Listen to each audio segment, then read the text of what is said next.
माता कौन थीं? करणी माता लगभग 1387 को मां दुर्गा का अवतार माना जाता है। वे चारण वंश से थीं और बीकानेर, जोधपुर व आसपास के राजघरानों की कुलदेवी रहीं। कहा जाता है कि उनके आशीर्वाद से ही बीकानेर राज्य की स्थापना हुई। हम करणी माता के वंशज। करणी माता ने सांसारिक जीवन जिया, लेकिन उन्होंने विवाह नहीं किया। उनके वंशज उनके भाई बंधुओं और शिष्यों की संतानों से माने जाते हैं, जिन्हें आज भी चारण समुदाय में विशेष सम्मान प्राप्त है। इन वंशजों को अक्सर करणी माता का परिवार देवकुल के रूप में जाना जाता है।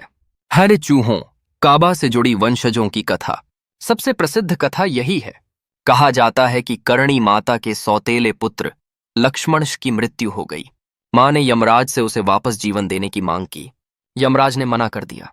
तब करणी माता ने घोषणा की, हम मेरे वंशज अब यमलोक नहीं जाएंगे। वे मृत्यु के बाद चूहे के रूप में जन्म लेंगे और फिर मानव रूप में लौटेंगे। इसी कारण मननन चाय देशनोक बीकानेर स्थित आन करणी माता मंदिर में हजारों चूहे रहते हैं।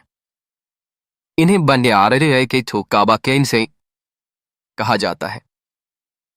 इन्हें करणी माता के पौने वंशज माना जाता है। किसी काबा को नुकसान पहुंचना बहुत बड़ा अपशकुन माना जाता है। हमारे वंशजों की वर्तमान पहचान आज भी करणी माता के वंशज जैसे ही थे चारण समाज में प्रतिष्ठित माने जाते हैं।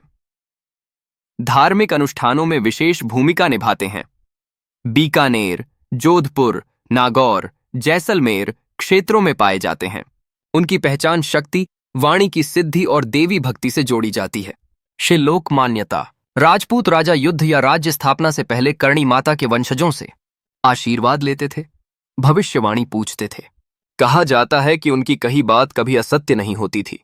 अगर आप चाहें तो मैं करणी माता की चमत्कारी कथाएं, उनके वंश से जुड़े विशेष गोत्र या देशनोक मंदिर का रहस्य, इनमें से किसी पर विस्तार से बता सकता हूं।